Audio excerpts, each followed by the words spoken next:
आ, एक बार एक बच्चा था। उसका नाम था चिंटू। चिंटू बहुत अच्छा बच्चा था। हमेशा स्कूल जाता था, होमवर्क करता था, पढ़ाई करता था, सब कुछ करता था। लेकिन कभी कभी वो स्कूल जाने के लिए करता। वैसे तो हमेशा जाता था, लेकिन कभी कभी नखरे करता था। मैंने एक केस स्टडी शुरू करी कि भला चिंटू absent क्यों रहता है। What are the factors affecting presence of Chintu in the school. ऐसे कौन से कारण है जिसके कारण चिंटू प्रेजेंट नहीं रहता स्कूल में। मैं स्कूल का टीचर था। मैंने पता लगवाया कि क्या चिंटू बीमार है इसलिए वो अब्सेंट रहता है। पता चला नहीं, चिंटू बीमारी का कुछ लेन देन नहीं, भले ही चिंटू बीमार रहे फिर भी वो स्कूल आता है। पता चला कि क्या घर का कोई फैमिली फंक्शन वंक्शन है जिसके कारण चिंटू अब्सेंट रहता है। पता चला नहीं। मैंने पता किया फिर क्या कुछ मौसम खराब है इसलिए चिंटू कभी कभी अब्सेंट रहता है। पता चला हाँ, जब भी मौसम में बदलाव होते हैं तब चिंटू अब्सेंट रहता है स्कूल को। एक ऑब्जर्वेशन पता चला, जस्ट एक ऑब्जर्वेशन। फिर पता चला कि एक दिन समझो आज चिंटू का होमवर्क पूरा नहीं हुआ है, क्या इसके वजह से चिंटू अब्सेंट रहता। हाँ, इसकी वजह से अब्सेंट रहता। लेकिन ठीक है, ऐसे मतलब चिंटू के एब्सेंट रहने पर कौन सी चीजें जो प्रभाव कर रही थी, मौसम और होमवर्क। ठीक है, मौसम और होमवर्क ये दोनों। तो चिंटू का जो प्रेजेंस है ना इन द स्कूल, ठीक है, ये प्रेजेंस जो है, प्रेजेंस, ये इफेक्ट है, इफेक्ट। और इस पे कौन फर्क डालता है। दो जन, एक है मौसम और एक है होमवर्क। ठीक है, मैं तुमको और एक बात बताता हूँ, अगर तुमको ये वाला रिलेशन नहीं समझ आया, how do scientist analyse. Scientist लोगों को एक बात पता चली कि अच्छा, अगर अपन दो गोले जिनका मास है उनको पास में लाके रखेंगे तो वो दोनों एक दूसरे को अट्रैक्ट करते हैं। ओए होए होए होए, ऐसा है क्या। अच्छा, कितने फोर्स से अट्रैक्ट करते हैं। अच्छा, ये जितने M1 वाला गोला M2 को अगर F से खींचेगा तो M2 वाला भी M1 को F से खींचेगा। अच्छा, दोनों सेम फोर्स लगाते हैं एक दूसरे के ऊपर। अच्छा अच्छा अच्छा। अच्छा, तो इन दोनों का जो फोर्स है वो किस चीज पे डिपेंड करता। इन दोनों के बीच में जो फोर्स है वो किस चीज पे डिपेंड करता। थोड़ा सोचना चालू किया। साइंटिस्ट लोग बोले क्या, इन दोनों को जिस कमरे में रखा हुआ है, जिस रूम में इन दोनों को रखा हुआ है, उस रूम में एयर है। एयर हटा दो, एक काम करो, एयर हटा दो। हटा दी। क्या फर्क पड़ा क्या कुछ फोर्स पे कि एफ की वैल्यू बदल हुई, क्या चेंज हुई क्या। बोले नहीं। एक काम करो, पानी भर दो इसमें, पूरे रूम के अंदर गसड़ पानी भर दो, इनको मत हिलाओ, ये बॉल जैसे थे वैसे ही इनको फिक्स रखो। पूरे रूम में पानी भर दो। पानी भरने के बाद इन दोनों के बीच पे जो फोर्स है उसमें कुछ कभी आई क्या। बोले। तो उन लोगों ने कंक्लूजन निकाला कि क्या इन दोनों के बीच में लगने वाला फोर्स मीडियम पर डिपेंड करता है क्या। नहीं, मीडियम डिपेंडेंसी नहीं। अच्छा, इसको जिस कमरे में रखा था उसका तापमान कितना था, टेम्परेचर। टेम्परेचर बहुत बड़ा है, बहुत बड़ा है, बहुत ज्यादा बड़ा है। पर इन दोनों का फोर्स कम ही नहीं हो रहा। फिर टेम्परेचर नॉर्मल किया। फिर टेम्परेचर कम किया, कम किया, बहुत कम किया, बहुत ठंडा किया। फिर भी इन दोनों का फोर्स नहीं बदल रहा, तो टेम्परेचर पे डिपेंड करता क्या। फिर साइंटिस्ट लोग एक काम करे, साइंटिस्ट लोग बोले अच्छा एक काम कर, इधर है ना इलेक्ट्रिक फील्ड लगा यार, बिजली कड़कने दे, बिजली इन दोनों के बीच में ना बिजलियां कड़काओ। कड़ कड़ कड़ कड़ कड़ कड़। ठीक है, बिजलियां कड़काओ इन दोनों के बीच में। इन दोनों के बीच में इलेक्ट्रिक फील्ड ट्रेवल करने दो इन दोनों के बीच में। बीच में इलेक्ट्रिक फील्ड लगाई, इन दोनों के फोर्स पे कोई फर्क नहीं पड़ा। ठीक है, फिर उसके बाद में बीच में मैग्नेटिक फील्ड लगाई, कोई फर्क नहीं पड़ा। साइंटिस्ट बोले जान दे यार, मुझे फोर्स है तो ये आपने क्या तान लेने का, ये साले दोनों के बीच में का फोर्स चेंजेस नहीं होता।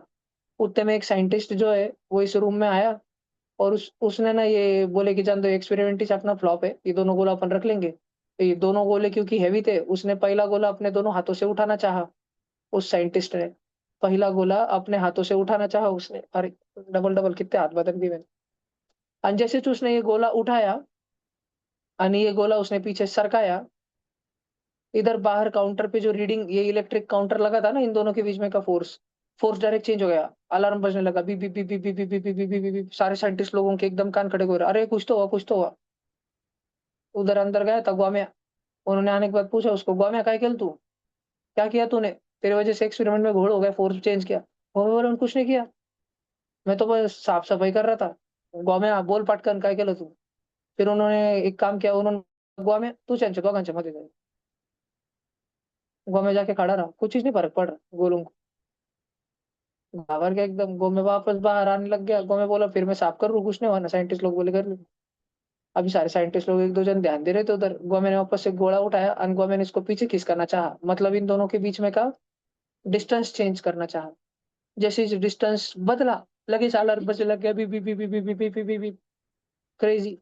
साइंटिस्ट लोगों को समझ आया कि ये जो दोनों के दोनों गोले हैं, इन दोनों गोलों के बीच की प्यार मोहब्बत को किससे फर्क पड़ता है? डिस्टेंस से फर्क पड़ता है। समझ रहे हैं कि तुमको विषय समझ में आ रहा है तुमको, कि दोनों दोनों लॉन्ग डिस्टेंस रिलेशनशिप में है कि क्लोज डिस्टेंस रिलेशनशिप में है, इससे बहुत फर्क पड़ता है। समझ रहा? देखो बच्चों, बच्चे लोग ध्यान दे रहे हैं, अभी ऑनलाइन वाले बच्चे बोल रहे हैं अभी विषय गंभीर होने वाला है। देखो, लॉन्ग डिस्टेंस रिलेशनशिप की बात चल रही, बच्चे लगे नोटबुक खोल के नोट्स बना रहे, रीप रीप रीप रीप। देखो भैया, तो फिर बाद में साइंटिस्ट लोगों ने येड़े चाले करे, फिर बहुत किया और बहुत टाइम के बाद ऐसे येड़े चाले कर ही रहे थे। ठीक है, उनको मालूम पड़ा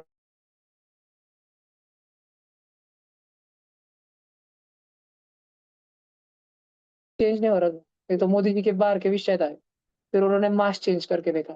आओ, क्योंकि यूट्यूब पे गाना है ना, ममा मास। ठीक है? फिर मास चेंज होने से फोर्स चेंज हो गया।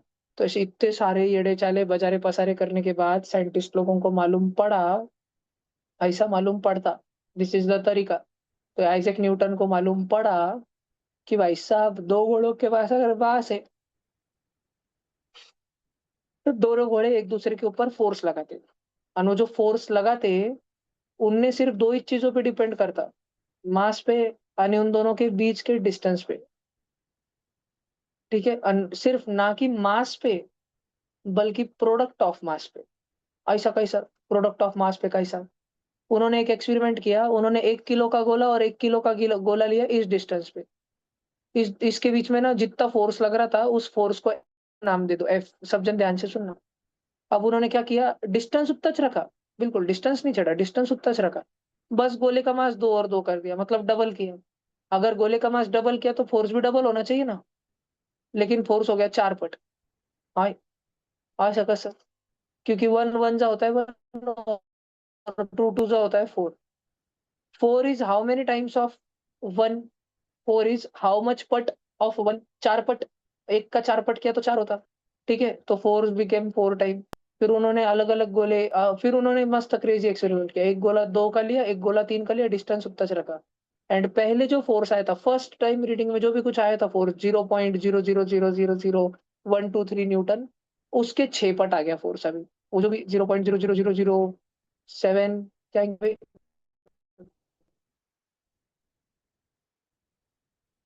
738 न्यूटन।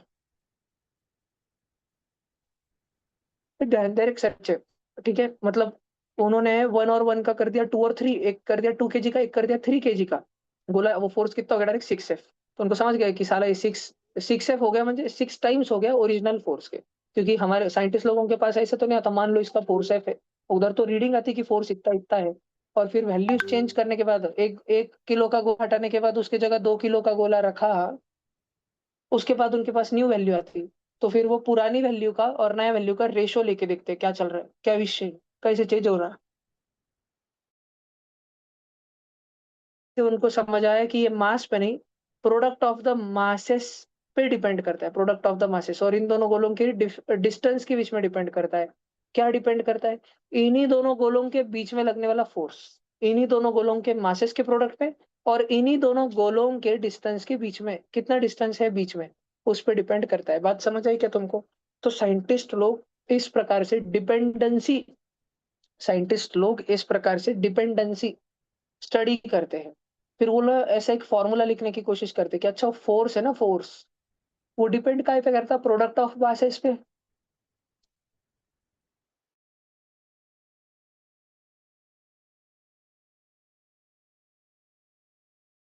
इस लोग बोलते हैं, अच्छा अच्छा अच्छा, वो फोर्स काय पे डिपेंड करता, इन दोनों के प्रोडक्ट पे, M1 × M2 पे।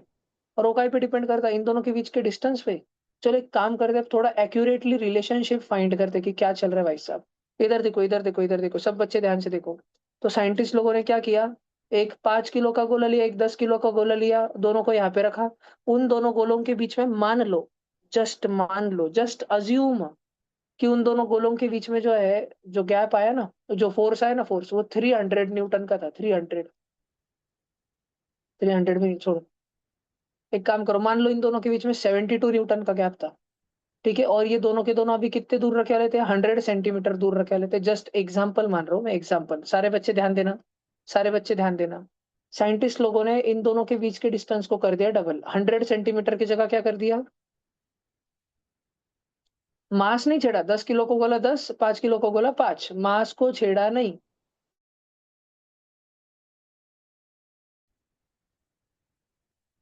कि अब ध्यान से सुनना, ध्यान से सुनना। हमने डिस्टेंस कितने पट कर दिया? 2 पट, दुप्पट कर दिया। 100 सेंटीमीटर का 200 सेंटीमीटर कर दिया। हमने डिस्टेंस क्या कर दिया? 2D कर दिया ना, 2D। तो पता है तुमको नया फोर्स कितना आया? नया फोर्स, नया फोर्स आया F/4। डिस्टेंस हमने 2 गुना किया। हम सोच रहे थे फोर्स 2 गुना हो जाएगा, पर उल्टा हो गया, फोर्स कम हो गया। कितना? अगर हमने डिस्टेंस 2 गुना किया, तो क्या फोर्स 2 गुना कम हुआ? नहीं, वो 4 गुना कम हुआ। और 4 गुना कम हो गया, 18 न्यूटन हो गया। 72 को डिवाइड बाय 4 करना। पहले जितना फोर्स था ना, पहले जितना फोर्स था ना, उससे 4 पट कम हो गया। तो मैं डिवाइड करूंगा ना नया फोर्स निकालने के लिए। बात ध्यान में बैठ रही सब बच्चों को? पक्का? उन्होंने तुरंत एक्सपेरिमेंट रिपीट किया। इस बार शुरू में जो डिस्टेंस था, शुरू में 100 सेंटीमीटर, उसका 3 पट 300 लिया। इस बार उन्होंने डिस्टेंस कितना कर दिया? 3D। तो फोर्स की भी अज्यूम कर रहे थे कि 3 का कुछ ऑर्डर रहेगा, है ना? 3 का कुछ ऑर्डर रहेगा। फोर्स कितने टाइम कम हो गया? फोर्स डायरेक्ट क्या हो गया? 8 न्यूटन हो गया, 8 न्यूटन। 72 से कितने टाइम्स कम होने के बाद 8 बनता है? या 8 के टेबल में 72 कब आता है? 9 सा। तो डिस्टेंस अगर आपने 3 टाइम्स इंक्रीज किया, तो फोर्स 9 टाइम डिक्रीज हुआ है, 9 टाइम्स। F डिवाइड बाय 9 हो गया। बच्चों समझ आ रही है क्या मेरी बात?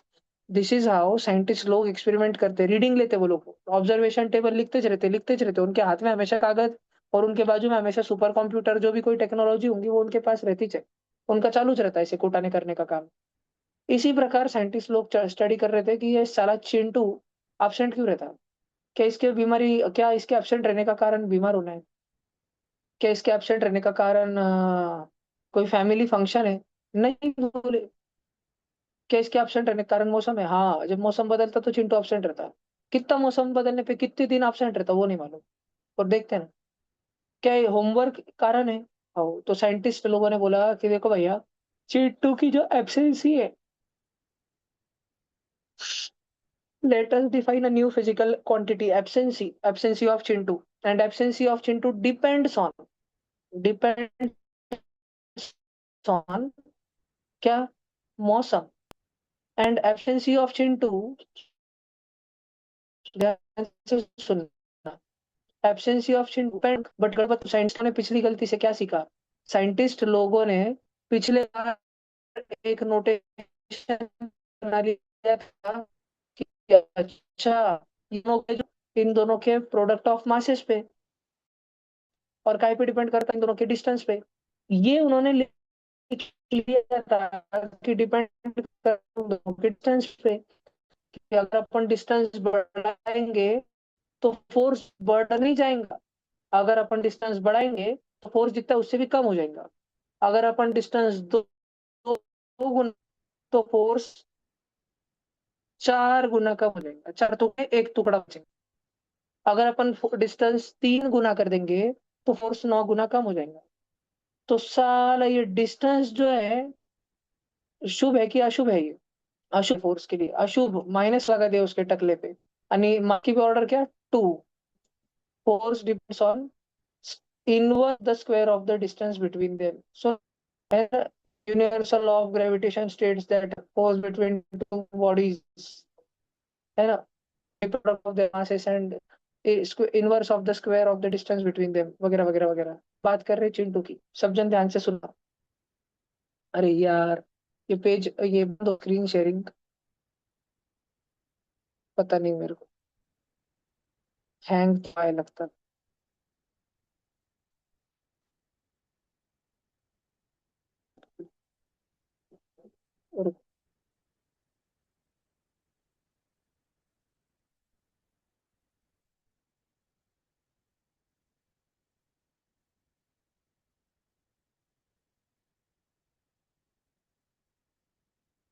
ऑनलाइन स्क्रीन दिख रही है क्या?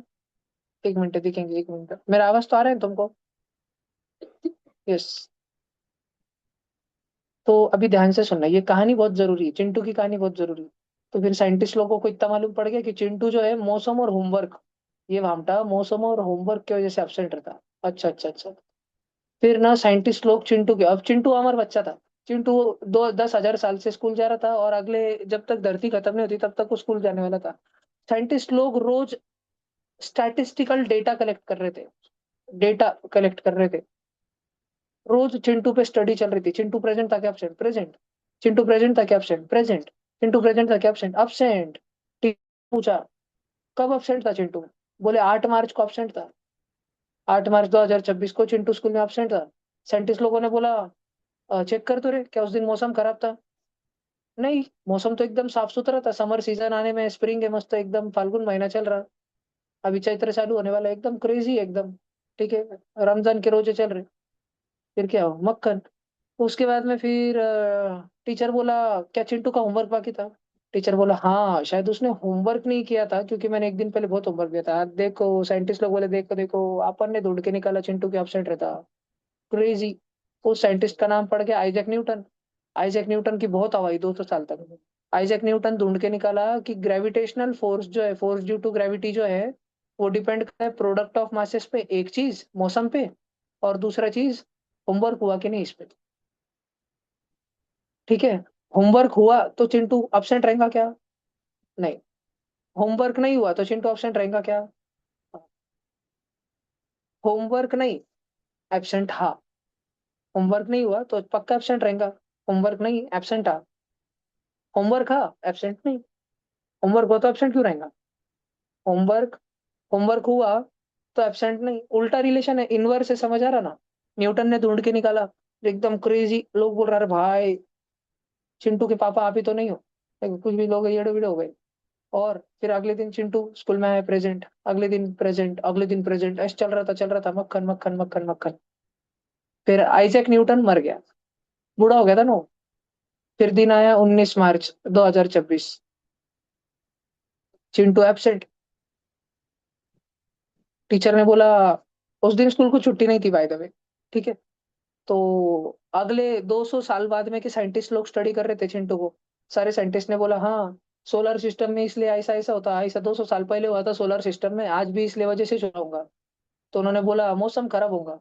और 19 मार्च को तो मौसम एकदम अच्छा था। एसीपी प्रद्युम्न, सोचो दया सोचो। डॉक्टर साळुंके सोच रहा था। ठीक है, चिंटू का होमवर्क नहीं होगा। नहीं, पर होमवर्क तो कुछ था ही नहीं।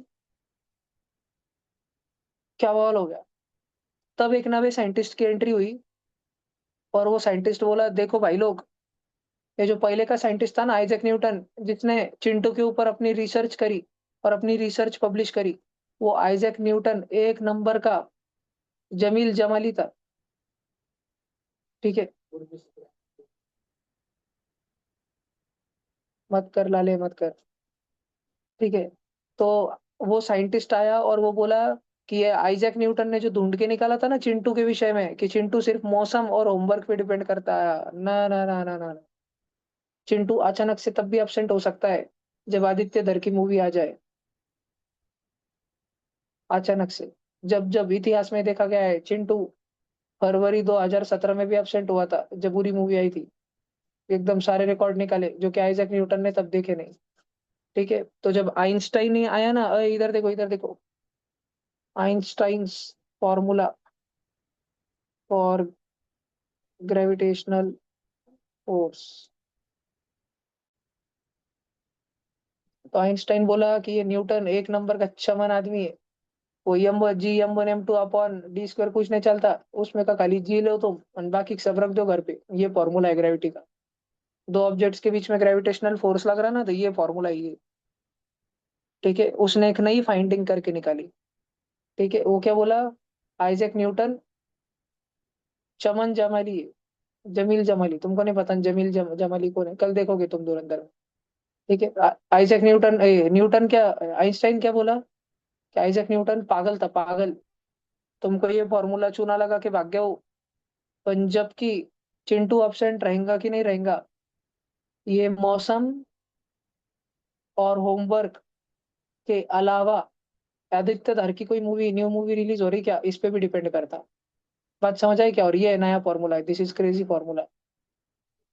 फिर अल्बर्ट आइंस्टाइन की बहुत जय जयकार हुई, पहले लोगों को विरोध हुआ, पर लोग एकदम शॉक में आ गए ना, क्योंकि वो हमेशा से एकदम Shahrukh Khan is king of Bollywood, king of Bollywood बोलते थे। Isaac Newton king of Bollywood, king of Bollywood. फिर रणवीर सिंह का टाइम आ रहा था, क्रेजी, लोग सहन नहीं कर पा रहे थे, एकदम शॉक में थे। और बाप क्या हो रहा, लोग बोल रहे थे वाईआरएफ इतनी क्रेजी क्रेजी फिल्म बना था, सुल्तान, अनोखा, डॉन 3, अन पठान, अन क्या नहीं। आणि अभी वाईआरएफ का टाइम खत्म, अभी 60 का टाइम चालू, क्रेजी। आइंस्टाइन बोला कि चिंटू जो absent रहेगा ना, absent, वो डिपेंड करता है, जैसे कि फॉर एग्जांपल मैं अगर बताऊं, वो डिपेंड करता है मौसम पे, मौसम की पावर 1 पे,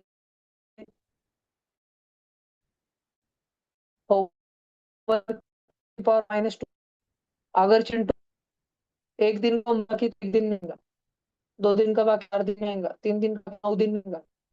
ठीक, आणि आदित्य धर की अगर मूवी आ गई, आदित्य धर की अगर मूवी आ गई, है ना, तो तब तो चिंटू जो है, ऐसे फंक्शन लिख लो इसका कुछ तो, फंक्शन ऑफ आदित्य धर, ऐसे सब क्या विषय। अब मैं तुमको ये एक्चुअल रियल कैसे ढूंढते हैं कि नेचर क्या चल रहा है, वो स्टडी करें। उनको ही मालूम रहता है, उनको पहले से कोई साईं बाबा सपने में आके नहीं बोलता या अल्लाह उठ, ऐसे साईं बाबा सपने में आता।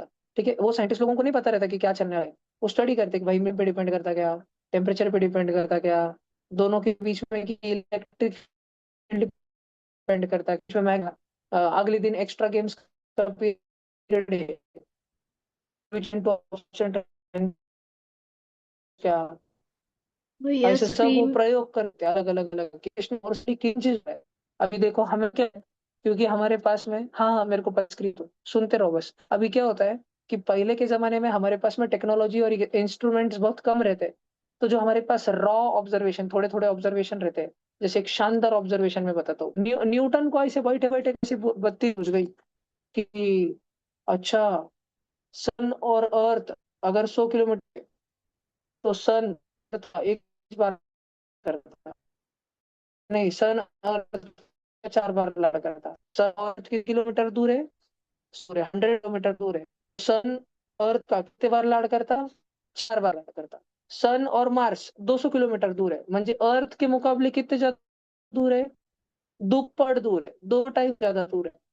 अर्थ का अगर 4 बार लाड करता सन, तो मार्स का कितने बार लाडेंगे? ध्यान सोचना, मार्स ज्यादा नजदीक है सन को, मार्स ज्यादा प्यारा है क्या? तुम सोचो, तुम मुझे बताओ। 100 किलोमीटर पे जो अर्थ थी, सन उसका 4 बार लाड करता था। डिस्टेंस तुमने डबल कर दिया, तो ग्रेविटेशनल फोर्स बढ़ेगा कि कम होगा? डिस्टेंस 2 गुना करने पे, 3 गुना करने पे, ऑब्जेक्ट को दूर दूर दूर दूर दूर दूर दूर दूर करने पे, ग्रेविटेशनल फोर्स उन दोनों के बीच में का कम होता है कि ज्यादा? कम होता है। तो अगर तुमने डिस्टेंस दुप्पट करा, तो ग्रेविटेशनल फोर्स कितने पट कम होगा? 4 पट कम होगा। अर्थ का 4 बार लाड होता था, मार्स का लाड कितने बार होता होगा? 4 बार, 4 पट कम करो ना, 4 को 4 पट कम करो, 4 को 4 से डिवाइड करो, एक ही बार लाड होगा मार्स का। बात समझ आ रही क्या तुमको? पर न्यूटन को धरती पे बैठे बैठे ये बात कैसे सूझी, त्याच्या डोक्यात आलंच कस काय? सब जन ध्यान से देखना। तो न्यूटन से भी पहले महान महान वैज्ञानिक लोग थे, जो लोग प्रचंड काम कर रहे थे, they were working really really hard. एक बंदा था, उसका नाम था जोहानेस केपलर। जोहानेस केपलर जो है, और जोहानेस केपलर और उसके 2 टीचर्स पहले के, ऐसी 3 पीढ़ियां। जोहानेस केपलर का teacher taco Brahe, taco Brahe का टीचर गैलीलियो। ठीक है, 3 टीचर, गैलीलियो, टाइको ब्राहे और जोहानिस केपलर। 3 पीढ़ियों से ये लोग नाइट स्टार देखते थे, वो स्टार गेजिंग करते रहते थे। स्टार गेजिंग मतलब रात में गच्ची पे जाते थे और धुरंधर के गाने गाते गाते तारे देखते रहते थे, और सारे तारों की लोकेशन अपने डायरी में लिखते रहते थे, कंटिन्यूअसली लिखते रहते थे। इतना डेटा गोला कर रहे थे कि आज मंगलवार है, चूहे को बुखार है, मंगल ग्रह नदी के पार है ना, आज बुधवार है, चूहा हो गया ठीक, और जुपिटर गया मांगने को भी, ऐसा सब लिखते रहते थे। ठीक है, तो ये जो तुमको दिख रहा है, सारा सारा सारा सारा सारा ये कंटिन्यू। मार्स किधर है, कौन से कॉन्स्टिलेशन में है, धरती से कितने डिग्री एंगल पे है, फिर जुपिटर किधर है, कौन सी डिग्री पे है, धरती से कितनी डिग्री एंगल पे है, सारे प्लेनेट के 200 साल तक के 200 ईयर्स, 3 पीढ़ी के ऑब्जर्वेशन लिखे वाले थे, 3 पीढ़ी के। खाली रोज यही लिखते रहते थे रिकॉर्ड पे कि कौन सा प्लेनेट किधर है। भैया उनको कस मालूम कौन सा प्लेनेट, अरे उत्तर तक टेलीस्कोप बन गया था ना, उनके गुरुजी के गुरुजी ने बना दिया था ना, गैलीलियो, टेलीस्कोप बन गया था ना भैया। तो ये अभी इसका काम था, केपलर का खाली काम था कि ऑब्जर्वेशन लिख ला ले, लिख फक्त ऑब्जर्वेशन। केपलर क्या लिखते गया लिखते गया लिखते गया लिखते गया, तो ऐसा। अब ये तो मॉडर्न डे के ऑब्जर्वेशन है ये, मैं केपलर के टाइम के निकालता। ये देख लो, समझो ऐसा ऐसा, ठीक है। अरे नहीं, ये वाला मैं तुमको ये वाला तो बताऊंगा, 1 minute. Kepler observation of time periods of planets. और हमारे पास ट्रिग्नोमेट्री थी, ट्रिग्नोमेट्री से हम लोग निकाल लेते थे कि कौन हमसे कितना दूर है। ठीक है, ये हम लोग निकाल लेते थे। देखो, अब सब जन को ये बात समझनी पड़ेगी, तुम सबको। ये अरे बच्चों, ऑनलाइन कैमरा ऑन करके बैठो भैया, नहीं तो न्यूटन तुमको श्राप देगा बेटा स्वर्ग से। न्यूटन बोलेगा इनकी फिजिक्स के एग्जाम में वाटिस लगा डालता, मेरे को कम समझ रहे क्या। इधर देखो, ये 3 पीढ़ियां लगी, 3 पीढ़ियां। इसके पहले प्रचंड मेहनत रही है, तो अपन उनको 30 सेकंड मौन देके भावपूर्ण श्रद्धांजलि, नहीं 3 सेकंड मौन देके अपन उनको भावपूर्ण श्रद्धांजलि देंगे। कौन से 3 जन को? गैलीलियो, टाइको ब्राहे और केपलर। श्रद्धांजलि शुरू। आए कराता गया, श्रद्धांजलि तोड़ दी तूने, भावपूर्ण श्रद्धांजलि दी। बल देखो, तो वो इतना सारा करने के चक्कर में उनको उनको क्या पता चला, सब जन ध्यान से सुनो, वो केपलर को क्या मालूम पड़ा, तीसरी पीढ़ी तक यानी केपलर तक आते आते मर्क्यूरी सन से कितने दूर है ये मालूम पड़ गया। हाँ 57 किलोमीटर दूर है। अरे नहीं रताड़िया, 57 × 10⁶ इतना किलोमीटर दूर है। अर्थ कितनी दूर है? 149.6, नहीं 149.6 × 10⁶ समझ रहा क्या? ये तो 10⁶ सबसे हटा दिया, तो ये समझ आ रहा तुमको कौन कौन सन से कितना दूर है, ये समझ आ रहा तुमको? डिस्टेंस फ्रॉम द सन सबको समझ आ रहा। और उनको घूमने को कितना टाइम लगता, जैसे अर्थ को देखो, अर्थ को कितने साल लगते घूमने को? 1 साल। मार्स को 1.88, मतलब ऑलमोस्ट 2 साल लगते। और वीनस 0.65, म्हणजे ऑलमोस्ट 0.5, मतलब आधा साल लगता। अर्थ 360 दिन में घूमती, वीनस 180-200 दिन के अंदर घूम लेता। ध्यान रहेगा क्या सबको? और वो नीचे प्लूटो देखो बावड़े, 248 साल लगते। यूरेनस देखो 84.0। तुमको पता है न्यूटन है ना, न्यूटन, न्यूटन के पास ये था आंखों के सामने सिर्फ ये, और न्यूटन इसको घूरते बैठा हुआ था, जस्ट घूरते बैठा हुआ था। और वो मन में एक पैटर्न ढूंढने की कोशिश कर रहा था, क्योंकि न्यूटन इस बात में यकीन करता था कि भगवान ने ये दुनिया बड़ी मैथमेटिकल बनाई है। सब जगह मैथ छुपा हुआ है, मैथ्स के फॉर्मूला पूरे यूनिवर्स में छुपे हुए हैं, राज सारे। तो न्यूटन इसको घूर घूर के देख रहा था। उसको क्लिक हुआ कि अरे अर्थ है ना, अर्थ सन से कितनी दूर है, तुम लोग देखो ना, अर्थ सन से कितनी दूर है? 150, 150। अरे भाई 149.6 मतलब 150 बोल सकता हूँ ना मैं, 150 रुपए। और अर्थ को घूमने को कितने साल लगते हैं? 1 साल लगता है। वह 1 साल लगता है उसको जो 150 किलोमीटर दूर है, तो 2 साल लगने चाहिए उसको जो 300 दूर है। लेकिन मार्स 300 दूर है क्या?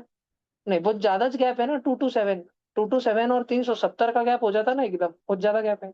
तो न्यूटन को एक बात समझ आ रही थी, ये लीनियर रिलेशनशिप नहीं है कि तुम सन से 150 दूर तो तुमको 1 साल लगेगा, 300 दूर तो 2 साल लगेंगे, 450 दूर तो 3 साल लगेंगे। ये this is not a linear relationship. फिर न्यूटन सोचा यार कुछ स्क्वायर वेयर का चक्कर है क्या, ऐसे प्लैनेट्स को घूरता रहा घूरता। फिर एकदम से उसको एक क्लिक हुई, एक बात ध्यान से सुनना, मेरी बात ध्यान से सुनना। न्यूटन को क्लिक हुआ यार, ये सैटर्न नाम का प्राणी है, ये सन से कितना दूर है? लगभग लगभग 1400 किलोमीटर दूर है क्या? 1430 पकड़ लो, 1430, 1427 म्हणजे 1430। सब जन उठो ना भाई, ध्यान से आराम से सुनो मेरी बात, मैं धीरे धीरे बोल रहा हूँ तुम्हारे लिए, ध्यान दो। न्यूटन उस बात को घूर रहा था कि सैटर्न सूरज से कितना दूर है? 1427 किलोमीटर। वो 10⁶ छोड़ दो, 1427 म्हणजे 1430, उसका डबल करो। 1400 का डबल कितना होता? 1400 का डबल 2800, 2800, और 30 का डबल 60, तो 1430 का डबल 2860। क्या ऑलमोस्ट उतना यूरेनस का है, बहुत ही नजदीक है यूरेनस। 2870 अपना 2860 आ रहा, तो 2870 ऑलमोस्ट, मतलब जस्ट डिस्टेंस डबल किया। लेकिन वो टाइम का क्या हो रहा? वो 30 इयर्स का डबल हो रहा क्या 60? नहीं, वो डायरेक्ट 84 ही जा रहा ना। दिख रहा है क्या तुमको? तो न्यूटन है ना, थोड़ा-सा दिमाग लगा के बैठा। वो सोचा यार इसका स्क्वायर करके देखता और फिर रेशियो लेता। नज़दीक-नज़दीक आया पर परफेक्ट नहीं था। न्यूटन बोला अच्छा एक काम करते इसका क्यूब लेके देखता, रेशियो लेता। काम नहीं आया।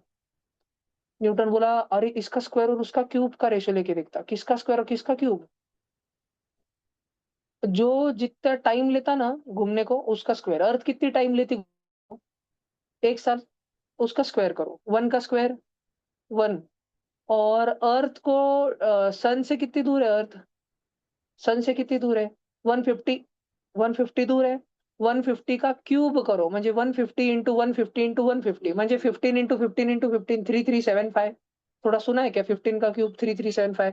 15 15 जा तो 225. 15 का स्क्वायर तो बच्चे-बच्चे को पार्ट होगा 225 है ना? 14 का स्क्वायर 196, 15 का 225, 15 का क्यूब 3375. न्यूटन ने रेशो लिया कि एक प्लैनेट सन से कितना दूर है उसका क्यूब करो और उसी प्लैनेट को घूमने को कितने साल लगते हैं, कितना टी फॉर टाइम लगता है टाइम घूमने को उसका स्क्वायर करो और रेशो लो। पता है मर्क्यूरी का रेशो कितना आया? 3.34। वीनस का रेशो 3.35, अर्थ का रेशो 3.35, मार्स का रेशो 3.35, जुपिटर का रेशो 3.35, सैटर्न का रेशो 3.34, यूरेनस का रेशो 3.35, नेपच्यून का रेशो 3.34, प्लूटो का रेशो 3.0। बहुत भयानक क्लोज आया क्या? क्या ब्रह्मांड में छुपा हुआ एक मैथमेटिकल पैटर्न हमने पकड़ लिया, म्हणजे न्यूटन ने पकड़ लिया। और किसके डेटा की वजह से न्यूटन ये पैटर्न पकड़ पाया? किन्हों ने अपनी जिंदगी खपाई है डेटा गोला करने में? Galileo, Tycho Brahe, Kepler. 3 second की भावपूर्ण श्रद्धांजलि। यस, हो गया। समझ आया क्या? उन्होंने अपनी 3 जिंदगियाँ 3 होशियार-होशियार लोगों ने अपनी जिंदगियाँ इस चीज़ को गोला करने में लगा दी, इसलिए न्यूटन अगली एक ही जिंदगी में ये ढूँढ पाया, विश्वन। और ये है एक ये देखो एक ग्राफ है ग्राफ। प्लीज़ देखो तो वाई एक्सिस पे क्या है वाई एक्सिस पे? स्क्वायर ऑफ ऑर्बिटल पीरियड म्हणजे ऑर्बिट करने के लिए revolution time period of revolution किसको कितना साल लगता है उसका स्क्वायर करो। और वाई एक्सिस पे क्या है Y? Cube of semi major axis म्हणजे सन से कितना दूर है उसका क्यूब करो, डिस्टेंस का क्यूब करो, टाइम का स्क्वायर करो और दोनों का रेशियो लो। सारे के सारे प्लैनेट दिख रहे हैं क्या स्ट्रेट लाइन में है ग्राफ पे? सबका रेशियो 3.35 3.35 3.35 ऐसा 60 कंदिशी जाता। समझ आ रहा है क्या तुमको? भाई ये स्ट्रेट लाइन है ना स्ट्रेट लाइन, तुमको याद है ना स्ट्रेट लाइन का स्लोप कांस्टेंट रहता, y is equal to tan tan theta, m is equal to tan theta, है ना? अगर मैं अर्थ तक का ट्रायंगल ड्रॉ करूँ तब भी थीटा तो वही है। और मैं यहाँ ओरिजिन 0,0 से लेके यूरेनस तक का राइट एंगल ट्रायंगल ड्रॉ करूँ उसका थीटा तो वही है। दोनों सिमिलर ट्रायंगल होंगे ना, सबका tan थीटा सबका स्लोप वही आएगा ना। स्लोप मतलब y axis upon x axis, y2 minus y1 upon x2 minus x1। y axis पे कौन है? क्यूब, डिस्टेंस का क्यूब। x एक्सिस पे कौन है? टाइम का स्क्वायर। डिस्टेंस का क्यूब, टाइम का स्क्वायर, डिस्टेंस का क्यूब, टाइम का स्क्वायर, डिस्टेंस का क्यूब, टाइम का स्क्वायर का रेशियो लिया तो कांस्टेंट कांस्टेंट कांस्टेंट कांस्टेंट सब प्लैनेट्स के लिए एक ही चाहता। मतलब हमने एक बात ढूंढ के निकाली कि सारे प्लैनेट्स इसमें छुपे हुए। और फिर इस चीज का इस्तेमाल करके न्यूटन ने इनवर्स स्क्वायर लॉ ढूंढ के निकाला, इस चीज का इस्तेमाल करके। ठीक है, ये ध्यान रखना। ये भानगढ़ जो था ना, ये भानगढ़, ये जो मैथमेटिक्स लिखा है ना, T square is almost 4 pi square upon GMA cube blah blah blah, कुछ तो फॉर्मूले लिखे नहीं है। इन चीजों का भसड़ भासड़ इस्तेमाल कर करके न्यूटन काका ने ढूंढ के निकाला कि ग्रेविटी जो है, gravity between sun and other planets और in general between any two objects, कोई भी दो ऑब्जेक्ट्स के बीच में जो ग्रेविटी है, ग्रेविटी वो इनवर्सली डिपेंड करती है उन दोनों ऑब्जेक्ट के डिस्टेंस के बीच के स्क्वायर, उन दोनों के बीच के डिस्टेंस के स्क्वायर पे इनवर्सली डिपेंड करती है। समझ आ रहा क्या? अच्छा भांग पी के साई बाबा सपने में आया था तथास्तु क्या? नक्की। ठीक है, बहुत सारा मैथ्स है उसमें, बहुत मैथ्स है, अभी फिलहाल नहीं जाएंगे अपन। लेकिन मैं तुमको समझाना चाह रहा हूँ कि अगर बस क्यूरियोसिटी रहे किसी में, क्यूरियोसिटी। जैसे एक साइंटिस्ट था उसका तो नाम था हाइजनबर्ग। नाम सुना है क्या कभी तुमने? ठीक है, हाइजनबर्ग। नहीं, मैं शायद गलत ले रहा हूँ। श्रोडिंजर, श्रोडिंजर उसका नाम था, श्रोडिंजर। अतिशय होशियार, अतिशय होशियार। जैसे वो होशियार इसलिए क्योंकि उसने एक एक्सपेरिमेंट सोचा। अ, उसने सोचा कि ये तुम समझने की कोशिश करना, मैं 2 चीज़ें समझाता हूँ। पहले एक नॉन फ़ैमिलियर एग्ज़ाम्पल, उसने बोला कि एक ज़िंदा बिल्ली पकड़ के लाओ हट्टी-कट्टी, एक खोखा लो कार्टून बॉक्स कंफर्टेबल, उसमें बिल्ली डालो, खोखा बंद कर दो और अभी धड़-धड़, धड़-धड़ आवाज़ ना हो इसलिए खोखा दूर रखे वाला है, बहुत दूर। और दूर से वो लोगों को पूछ रहा है, "बता उसमें की बिल्ली ज़िंदी है कि मरे वाली है? किस बात की कितनी प्रोबेबिलिटी बता?" 1 दिन हो गया, 1 दिन नहीं 6 घंटे हो गए, 6 घंटे और उसमें ऑक्सीजन जा सकता है। अब लो बाकी का साइंटिफिक क्वेरी करना अब ये नहीं है, चलता अलाउड नहीं।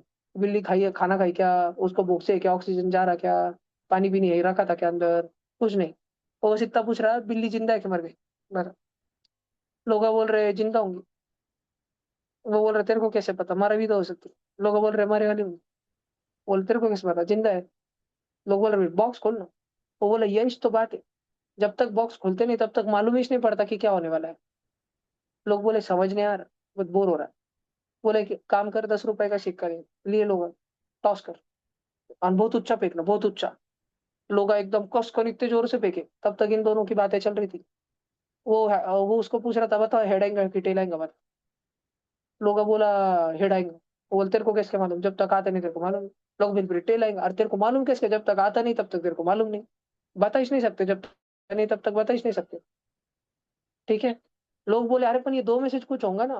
वो बोला, "हाँ, ये 2 में से कुछ तो भी होगा, पर जब तक होता नहीं तब तक बता नहीं सकते।" तो लोग बोले, "तू सोच ना फिर कैसे बताने का क्या तरीका है?"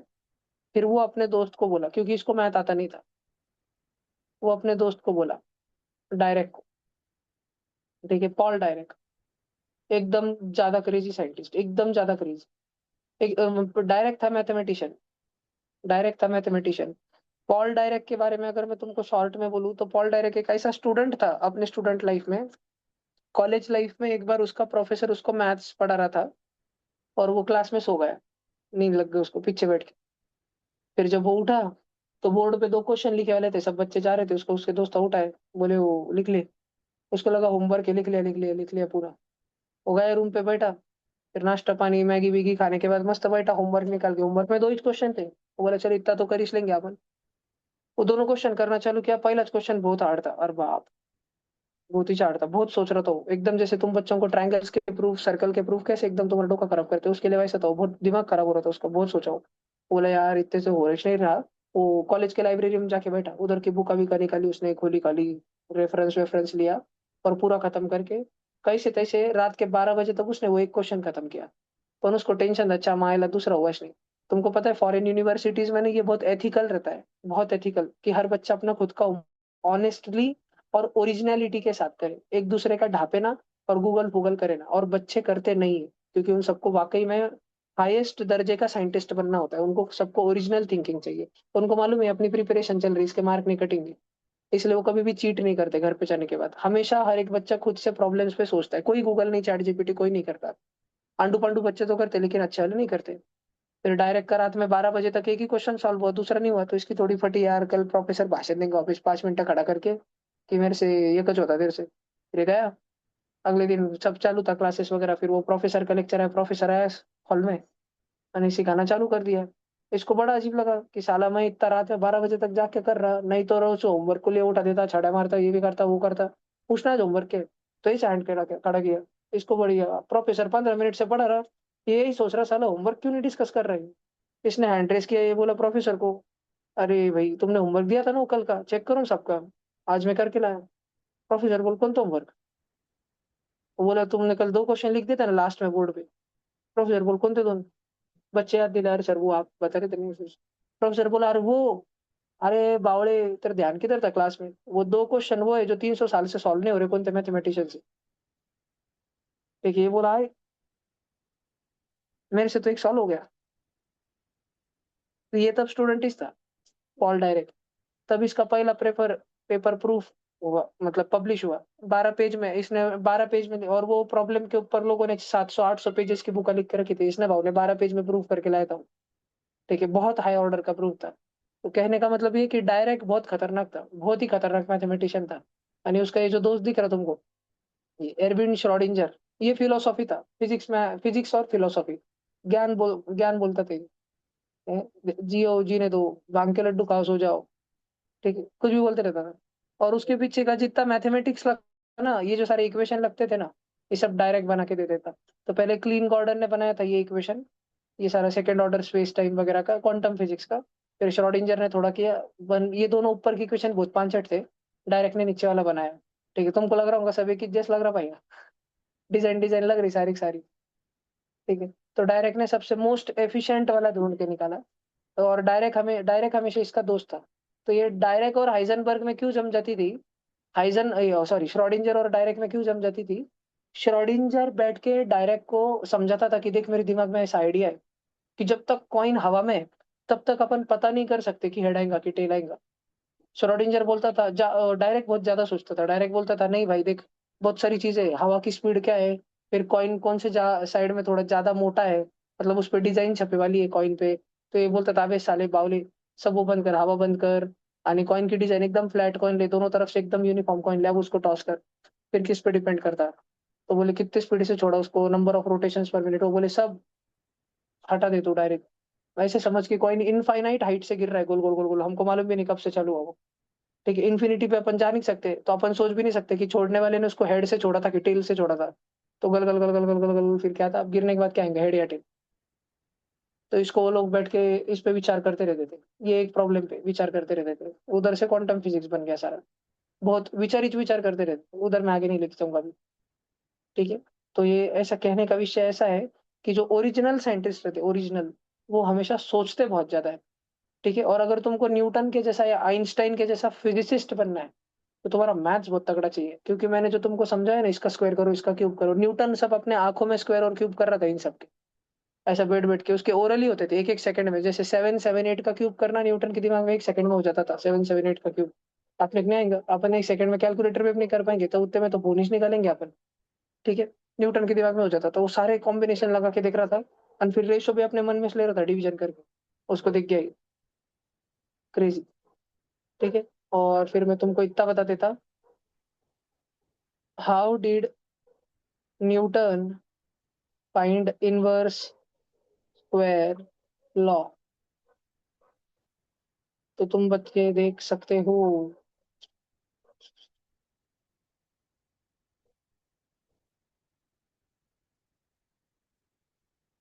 अरे ये तक नहीं कुछ,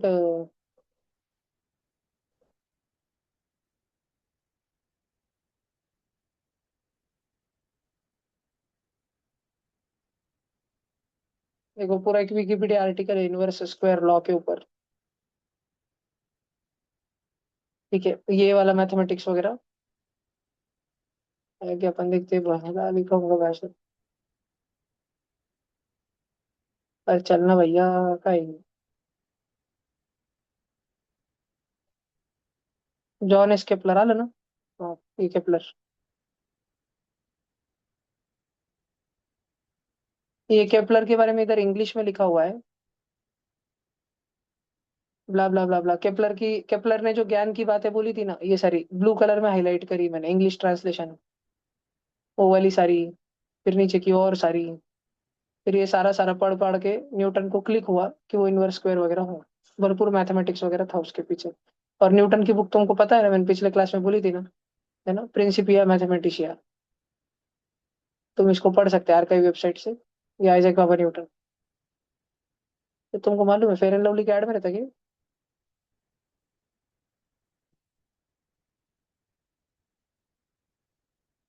ठीक है डन, समझ आ रहा है ना यहाँ तक। बर, तो ये अपन ने न्यूटन्स लॉ ऑफ ग्रेविटेशन किया। मैंने वो कन्वेंशनल नहीं लेते बेटा मैं, कि क्या है क्या नहीं है। अभी मेरे को एक्शन रिएक्शन लेने का है भरपूर सारा।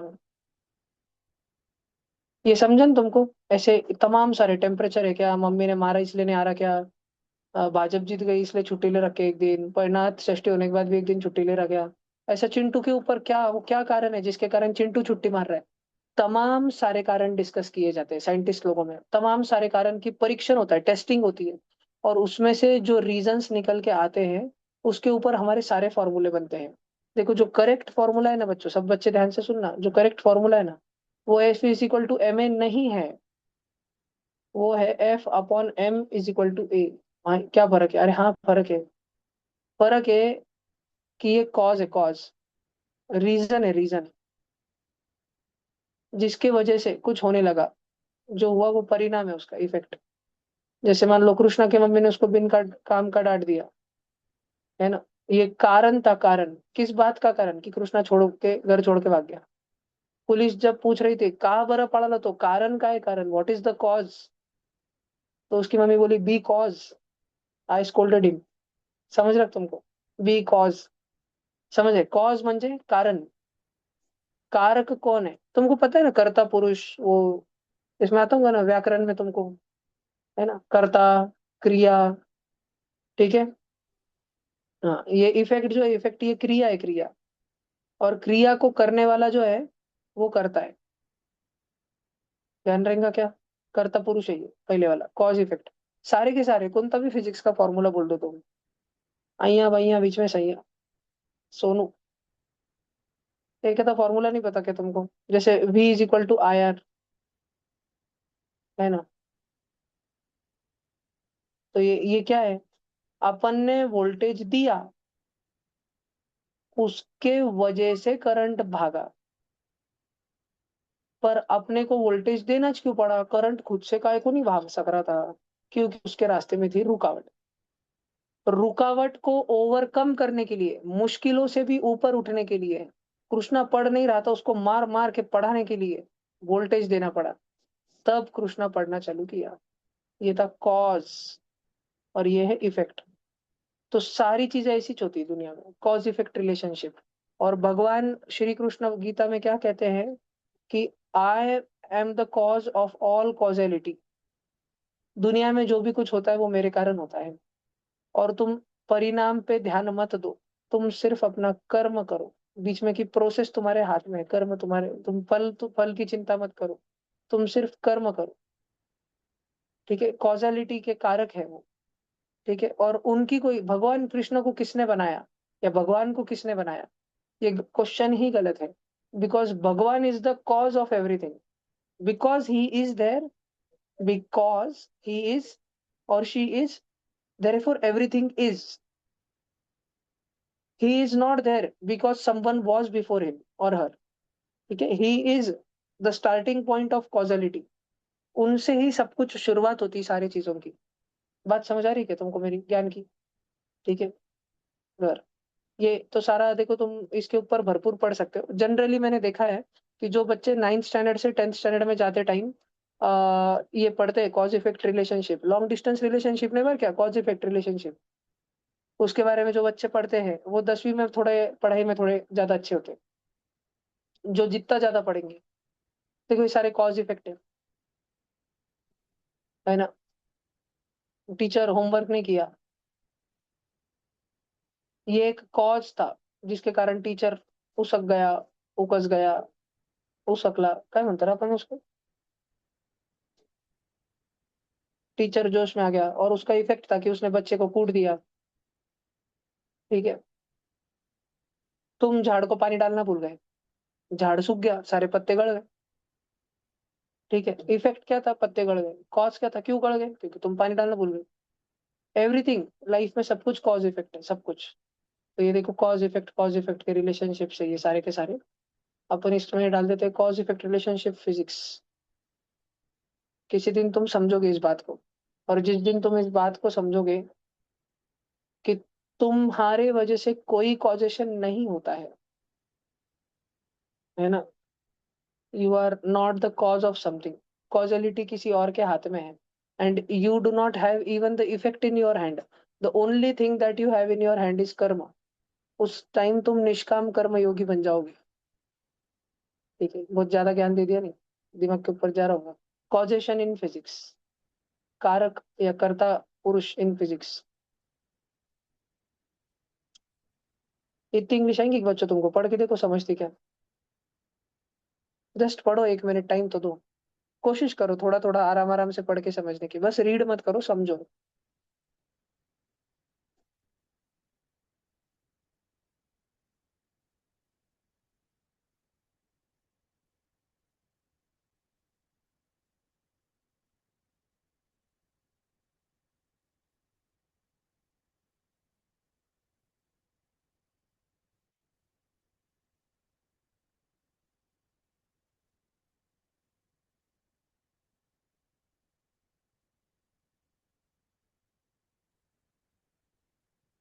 देखो ये पैराग्राफ समझ तक है तुमको? कौन सा पहला वर्ड तुमको नहीं समझ रहा वो मुझे बोलो, मैं उसका मतलब समझाता।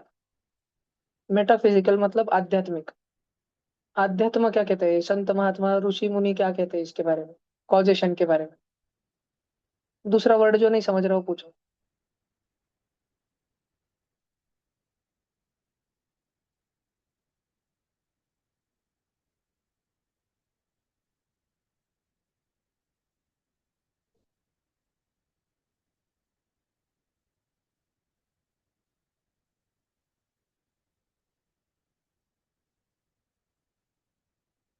मैं यार एक समझ, जिस दिन ह्यूमियन ह्यूमियन एक प्रिंसिपल है, ऑब्जेक्टिव प्रिंसिपल। वो दुनिया को दो विभागों में बांटते हैं, ह्यूमियन और नॉन ह्यूमियन। ह्यूमियन मतलब भगवान नहीं है, जो होता है इस ब्रह्मांड के अंदर ही सब कुछ होता है। नॉन ह्यूमियन मतलब भगवान है और उनकी इच्छा अनुसार सब कुछ होता है। वो सोपे भाषा में बोलूँ तो एक है कर्म का प्रिंसिपल, कि भगवान बीच में नहीं आने वाले, जो करना है तुम कुछ करने का है, तुम्हारे जैसे कर्म वैसे तुमको फल मिलेगा। ठीक है, ये नॉन ह्यूमियन है। ह्यूमियन है की नाही नाही, जो चांगला राहतो त्याच्या सगळं चांगलंच होतं. आपण बोलते ना, आज जिताचं नसतं. ठीक आहे, सब कुछ कर्म बे असं ऑटोमॅटिक चांगलं होत नसतं. आपल्याला लई करावं लागतं त्यासाठी मग चांगलं होतं. लोक आपल्याशी वाईट राहिले तरी तो आपण चांगलेच राहले तसं जमत नाही. ठीक है, ऐसे कभी होता है कि तुम में विवाद घर पे? नहीं होता।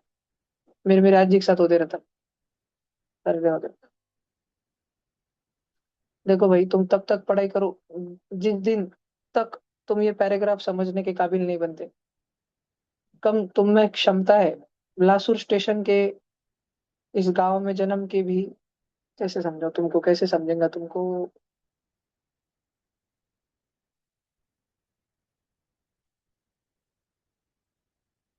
तुम अगर तुम्हारे जिस घर में तुम जन्मे ना, जिस फैमिली में तुम जन्मे, सिर्फ अगर तुम आजू के घर में नहीं तो बाजू के घर में जन्म जाते थे, पैदा होते थे ना, तो शायद इस ट्यूशन में ही अभी तुम बैठे नहीं रहते थे। अगर सेम डेट पे भी बॉर्न बॉर्न होते थे, तो पता नहीं तुम उस स्कूल में जाते भी थे क्या जिस स्कूल में तुम थे? तुम्हारे वो दोस्त रहते भी थे क्या जो तुम्हारे दोस्त थे? और इस ट्यूशन में तुम रहते भी थे क्या जो इसमें तुम हो? तो अगर समय के इस कालखंड में तुम इस ट्यूशन में हो और तुम्हें ये पैराग्राफ भले ही समझना है लेकिन इस उम्र में देखने का मौका मिल रहा है, तो तुम्हें एक बात समझनी चाहिए कि संकल्प भैया भी अगर लासुर के थे और उनको उनकी जिंदगी में ये बात समझ आती, तो अपन भी लासुर के हैं या ऑनलाइन है, तो अपन भी डेफिनेटली थोड़ा हार्ड वर्क करेंगे, ज्यादा ज्यादा पढ़ेंगे, बहुत सारी चीजें समझेंगे, तो अपन भी एक दिन इस मुकाम पे पहुंचेंगे कि अपने को इस लेवल की इंग्लिश समझ आएंगी। अपने को ऐसी बड़ी बड़े लोगों की बातें समझ आएंगी। अगर तुमको समझ आई तो तुम बहुत ज्यादा कुछ अच्छा कर पाओगे लाइफ में, नहीं तो तुम सादा सादा छोटा मोटा रह जाओगे। क्वेश्चन इतना ही है कि तुम कैसा रहना चाहते हो, सादा सादा छोटा मोटा, कि एक ही जिंदगी तो बहुत बड़ा है। मतलब जिंदगी शायद और अनेक भी होंगी, लेकिन अभी जिस शरीर में तुम हो उस शरीर के तो एक ही जीवन है ना ये। इसी शरीर में वापस तो नहीं जन्मोगे, इसीलिए उतना ही। वो बात समझ आने में बहुत टाइम लगता है। मैं तुमको एड़ा बाबा लगता क्या? चल देखो, अगला अपन न्यूटन थर्ड लॉ देखते हैं। जो मैं थोड़ा लिखा के दे रहा हूँ, न्यूटन थर्ड लॉ एप्लीकेशन लिख रहे हैं, ये रहता है यार। बहुत एग्जांपल लिखने के अभी अपने, एक्शन रिएक्शन। या लिखो मत, फिर बस पढ़ो, चलेगा रीड करना, ये सिंपल इंग्लिश है, एकदम गार्डन गार्डन इंग्लिश। वॉकिंग की बात कर, व्हेन यू वॉक, जब तुम चलते हो, ईच स्टेप, हर कदम जो तुम रखते हो, involves a series of action and reaction. हर कदम जो तुम रखते हो उसमें एक एक्शन फोर्स और रिएक्शन फोर्स, एक्शन फोर्स और रिएक्शन फोर्स होता है। As you as your foot pushes backward, जैसे ही तुम अपना कदम जमीन पर रखते हो और बाजू का पैर उठाते हो, जब तुम बाजू का पैर उठाते हो, तो वो पैर जो तुमने जमीन पर रखा है उससे तुम जमीन को पुश करते हो। तुम पुश करते हो तो जमीन पलट के तुमको पुश करती है, और उतना ही पुश करती जितना तुम उसको पुश कर रहे हो। और फ्रिक्शन के कारण तुम्हारा पैर हिलता नहीं है, और दूसरा पैर जो हवा में उठ चुका है उसको तुम आगे डाल देते हो, ठचा। फिर वो पैर जब जमीन पे गिर जाता है, तब तुम वो वाला पैर अब उठा लेते हो जो जमीन को पुश कर रहा था, और अब वो पैर जो जस्ट अभी नीचे पड़ा है, अब वो जमीन को पुश कर रहा है और दूसरा पैर तुम्हारा आगे आ रहा है। तुम्हारा जो पैर जमीन को पुश कर रहा है, जमीन उसको पलट के उतना ही जोर से पुश कर रही है, तो फिर हमको जमीन बुक्का मारती तो हम हवा में क्यों नहीं उड़ जाते? अरे नहीं, वो बुक्का इज नॉट सफिशिएंट तुमको हवा में उड़ाने जितना, इतना भी बड़ा नहीं रहता है वो बुक्का। ठीक है। और ये जो रिएक्शन फोर्स रहता है, ये जो रिएक्शन लगती है, इसके वजह से ही तुम आगे जा पाते हो, including your muscles and bones. वो बहुत कॉम्प्लेक्स मैकेनिज्म है सारा, उसकी वजह से अपन आगे जा पाते हैं। एक्शन रिएक्शन ये है। फिर स्विमिंग एक इजी एग्जांपल है, हाथ लो, पानी को पीछे ढक लो। तुम अगर पानी को पीछे ढक लोगे तो पानी तुमको आगे ढक लेगा और तुम आगे चल जाओगे। समझ रहे हैं? स्विमिंग, वो बटरफ्लाई किया है कभी स्विमिंग करते टाइम? तो बटरफ्लाई में तुम स्विमिंग में पानी को पीछे ढक लोगे तो पानी तुमको आगे ढक लेगा। ये जस्ट ऐसे ही नॉर्मल स्ट्रोक्स भी अगर करे होंगे तो तुम पानी को पीछे ढक लोगे, पानी तुमको आगे ढक लेगा। तुम पैर मारोगे चल छैया छैया, तो तुम पानी को वापिस पुश कर रहे हो और पानी तुम्हें आगे पुश करेगा। ड्राइविंग, ड्राइविंग का अपन ने एक स्पेशल केस देखा था दिवाली की छुट्टियों में, गाड़ी के टायर पे फ्रिक्शन किधर लगता है, याद है क्या तुमको? ठीक है। मुझे एक बात बताओ, फ्रिक्शन दो जनों को दूर होने देना चाहता है क्या कि नहीं? जैसे मान लो नैतिक अभी एलियन बहुचूड़ी वाला भी इधर मेरे सामने चटाई पे बैठे वाले, पीछे से मान लो पावर बाई नाम की डायन आई सुबह सुबह भी, आणि तू उससे कुछ उधारी लिया था जो उसको तू दिया नहीं, आणि वो नैतिक को ऐसे खींच के लेके जा रही, नैतिक चिल्ला रहा है बचाओ बचाओ भैया बचाओ, तुम्हारे पीछ टाइम पे दूंगा बचाओ, शुभ्रिया तेरे को चिंगम खिलाते बचा शुभ्रिया, और कोई बीच में नहीं पड़ रहा। अब वो पवार बाई जो है नैतिक की बलि चढ़ाने को उसको लेके जा रही, ठीक है, डायरेक्ट जा रही पकड़ के। वो लेके जा रही नैतिक को उधर, लेकिन चटाई सड़सड़ सड़सड़ हो रही, ये मैट सड़सड़ हो रही। बिकॉज चटाई क्या चाहती है, चटाई का एंगल से देखो ना, चटाई का एंगल से ये है चटाई, उस पे ये है एलियन, एलियन को उधर ले जाया जा रहा है। एलियन कुछ समय पहले ही लाल लाल कलर का एलियन इस लाल लाल कलर की चटाई पे था, कुछ समय बाद ही लाल लाल कलर का एलियन आगे निकल चुका है, और जहां वो पहले था वो स्पॉट पीछे रह चुका है। जहां एलियन पहले था वो स्पॉट नहीं चाहता कि एलियन उसको छोड़कर जाए, तो जैसे ही एलियन जाने लगेगा वो स्पॉट एलियन को पकड़ के रखेगा। समझ रहा है क्या? तो जिधर एलियन का मोशन हो रहा है, फ्रिक्शन उसके अपोजिट में लगेगा। मेरी बात ध्यान से सुनना, क्योंकि मैं बहुत हार्ड चीज पढ़ाने वाला हूँ। अगर ध्यान दिया तो तुम्हारे लिए सिंपल, ध्यान नहीं दिया तो तुमको 100 जन्म में समझ नहीं आएंगी।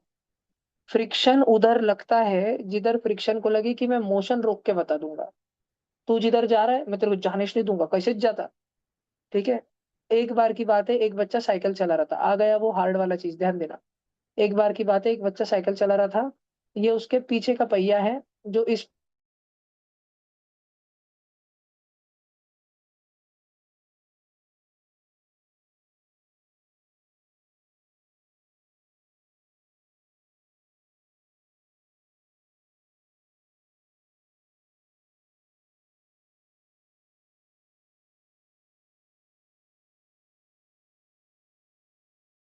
भैया आपका आवाज नहीं आ रहा। एक साइकिल का पहिया जब इधर चलता है ना तो फ्रिक्शन उधर ही लगता है जिधर साइकिल का पहिया चल रहा है, जिधर साइकिल जा रही है। क्योंकि साइकिल के पहिए का वो पॉइंट जो रास्ते को चिपके वाला है, वो बोल रहा है मैं पीछे जाऊंगा मामू के गाँव। ये बोलता कैसे जाता तू मामू के गाँव, चल खाला के पास। अरे भाई मैं उर्दू में क्या मुल्ला बिल्ला बन जाता क्या मैं? टेलीग्राम पे मैं इतना टाइम बीता था उनके ग्रुप्स पे, या का दिन में नमाज पढ़ते ना दिख जाओ तुमको? समझ आए तुमको? ये वाला पॉइंट ध्यान रहेगा कि ये बहुत हार्ड है, प्लीज इसको गलत मत करना। ठीक है क्या? तुम अगर रास्ते को छोड़ के पीछे जाना चाहोगे तो रास्ता पकड़ के तुमको आगे निकल जाना चाहेगा। ठीक है क्या? पक्का ना? ठीक है। तो अगर तुमको बोला कि साइकिल पे बताओ, एक ए पहिया है और एक बी पहिया है, साइकिल है जॉइंट, ये ऐसा घूम रहा है ए, ये बी भी ऐसा घूम रहा है, दोनों इस दिशा में जाने वाले। तो मुझे बताओ, सी पॉइंट पे फ्रिक्शन किधर लगेगा, लेफ्ट की राइट? डी पॉइंट पे फ्रिक्शन किधर लगेगा, ध्यान से सोच के बताना, लेफ्ट की राइट? राइट। तो जिधर साइकिल जाती फ्रिक्शन उधर ही लगता है। तो साइकिल जाती आगे इसके वजह से, क्योंकि फ्रिक्शन उसको आगे धकेल रहा है। ये बात समझो। साइकिल जा रही चाहगी इसकी वजह से, क्योंकि फ्रिक्शन उसको आगे धकेल रहा। अगर फ्रिक्शन नहीं रहा तो साइकिल स्किड करेंगी, स्किड।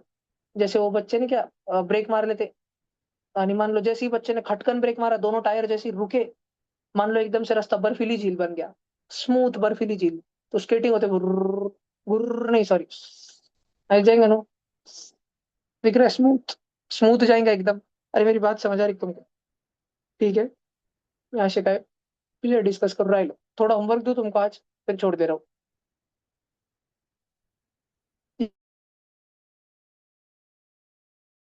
रहेगा कोई? नहीं है ना? अरे रितुल है, रितुल, पर ठीक है, भैया उसको आ जाती है मेरे को। भैया बोलो बाबू बोलो। आगे वाले टायर पे फ्रिक्शन पीछे लगेगा ना? नहीं बाबू,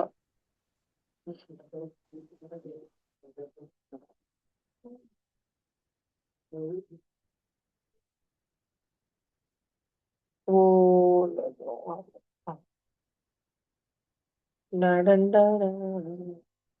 देखो बस 11 वीडियो है उसमें से। अरे बस मम्मा, उसमें से तुमको एक ही करना है। तुम मोशन, तुम सबसे बॉडी मम्मा सेक्शन में है, ठीक है, 15 डिग्री, प्लीज ये वाला करो ना हो। ठीक है, 2 घंटा 36 मिनट का है। सबको ध्यान रहेगा। देखो एक आधा क्वेश्चन नहीं समझा ना तो मैं समझा दूंगा, पर तुम उसको नोट डाउन करोगे, पूरा पूरा सॉल्यूशन के साथ में सब कुछ, एवरीथिंग यू विल डू। समझ लगा? अरे भाई तुमको पढ़ने का है ना ये साल कि नहीं? आज से अगर मैं तुमको रोज थोड़ा थोड़ा कराऊंगा ना, तो तुम्हारे पे नवंबर में लोड नहीं आएगा, जब वो एस्ट्रोनॉमी ओलंपियाड और एसईएचएस आएगा। और मैं तुमको भाषा भाषा प्लेलिस्ट डालना चालू करूँ, चलो मई महीना हो गया, रोज का 10-10 घंटा लो, तो फिर मजा नहीं। रोज का 1-2 घंटा, 1-2 घंटा करो। आज छुट्टी है, कल छुट्टी, इसलिए 2 घंटे कर दिया। ठीक है, रोज का थोड़ा थोड़ा करो तो सब हो जाएगा। Homework for 9th to 10th moving kids. हाँ आने वाला वाला, ठीक है। अच्छा, कोई न्यू बच्चा ऐसा होगा जिसने फीस भर के एडमिशन कंफर्म कर दिया है, और फिर भी आप अभी अगर इसी ग्रुप में हो, एसआरबीपी न्यू एडमिशन, तो प्लीज मुझे मैसेज करना कि भैया मेरे को 9th के ग्रुप में शिफ्ट कर दो, मेन ग्रुप में। इस ग्रुप से निकाल के इस मेन ग्रुप में मुझे मेरे को शिफ्ट कर दो, if someone has confirm the admission. ठीक है, तो प्लीज उतना कर लेना भैया। शाम में आज वैसे 6 से 10 मेरी मीटिंग थी, पर मैंने कैंसिल करी ना। तुमको कुछ पूछने का है बच्चों, जल्दी बोलो। टॉस कौन जीता गया?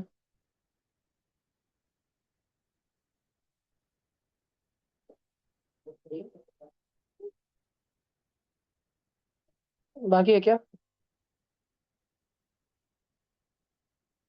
इस पे आता है जी हॉटस्टार पे। 1 मिनट, मेरे को कॉपीराइट लग जाएगा, वीडियो ये करता है, ठीक है ले। चलो ये ले।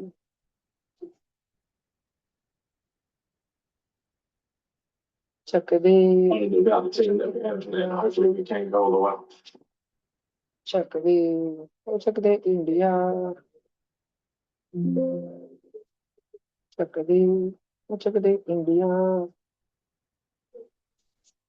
अरे हार गए भाई हमने क्या इग्नोर कर दिया, तो मैंने चैट जीपीटी से सवाल पूछा, जाओ ये आज के सवाल का था, आज के प्रॉम्प्ट का। Prompt of the day brought to you by ChatGPT. Prompt of the day आज के बाद भाई कि आज T20 वर्ल्ड कप के फाइनल में जसप्रीत बुमराह न्यूजीलैंड के कौन टॉप ऑर्डर बल्लेबाज के टारगेट कर सकी है, आ ओकरा के कैसे चैलेंज कर सकेले। तो जवाब आई था कि जसप्रीत बुमराह न्यूजीलैंड के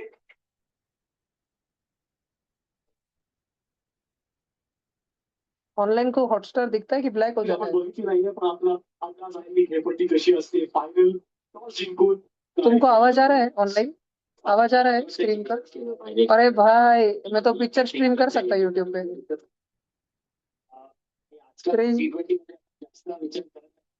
पहिले बॅटिंग केलं माझ्या हिशोबाने चेस केलं, त्याबद्दल आपण पाहूयाच, पण इथे आयपीएलचे तारखा आलेले आहेत, त्याच्यावर चला माझा अरे मैं तुमको एक, ये आईपीएल का विषय है इसलिए बोलता भाई मैं तुमको, मतलब तुम समझोगे कि नहीं क्या पता इसे।